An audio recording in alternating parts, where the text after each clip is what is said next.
Today we're announcing some very exciting results. We've been able to demonstrate for the first time that the Philistines were immigrants to the region of Philistia and that they immigrated in the 12th century BC.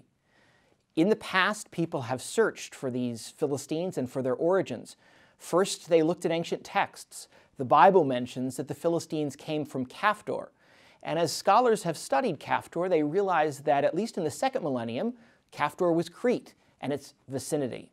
And so people thought perhaps the Philistines came from there, but these stories were sort of shrouded in history, and we weren't sure if Caftor had changed or how well everyone remembered the situation. And so people weren't sure where the Philistines came from. Later, Egyptologists in the 19th century deciphered some texts which talked about a group called the Paliset. The Paliset, the name was so similar to the Philistines that immediately they drew the comparison. But the Paliset seemed to come in the 12th century from the islands, wherever that was. And they came from these islands and conquered across the Mediterranean, conquering the coast of Turkey, the coast of Syria, all the way through Cyprus. They conquered across the Mediterranean and finally ended up attacking Egypt. This group, called the Paliset, was then linked with the Philistines, and people thought, maybe we understand their origins. But again, the Paliset aren't exactly the Philistines, and perhaps the Egyptians had it wrong to begin with. And so archaeologists got into the story. Archaeologists began to look at the Philistine cities according to the Hebrew Bible, and already in the early 20th century, they started to notice that in these Philistine cities, there was pottery that looked like pottery from earlier periods in the Aegean. So the pottery in the 13th century in the Aegean was now being made in the 12th century in Philistia out of local clays. And people said, I wonder if this is the evidence we've been missing. I wonder if this helps us to understand the origin of the Philistine. But still, not everyone was convinced because, of course, you can always imitate a kind of pottery. You can always trade something from one place to another. Pottery moves all the time. Goods move all the time across the Mediterranean.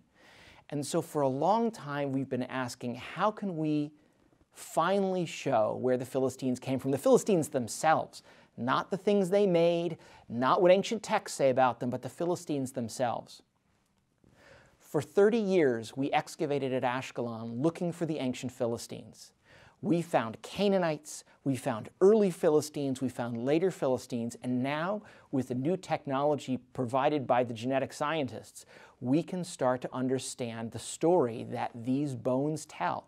The bones of the Canaanites, the bones of the early Philistines, and the bones of the later Philistines.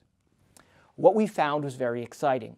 We found that the early Philistines had a genetic component that came from Europe. That's somewhat difficult to understand. We're talking about European genetic signatures from the Stone Age that persisted in European populations, particularly southern European populations. And so these genetic signatures were sort of an indicator of people from that particular region for a very long time. All of a sudden, at Ashkelon, we find this European genetic signature in the local population.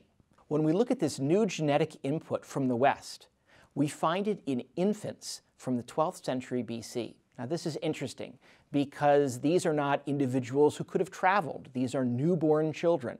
And we get a sense from this genetic research of their parents and what their parents were like. Their parents had come to Ashkelon, they had settled in houses, they had made families, and these children were the result of all of those choices.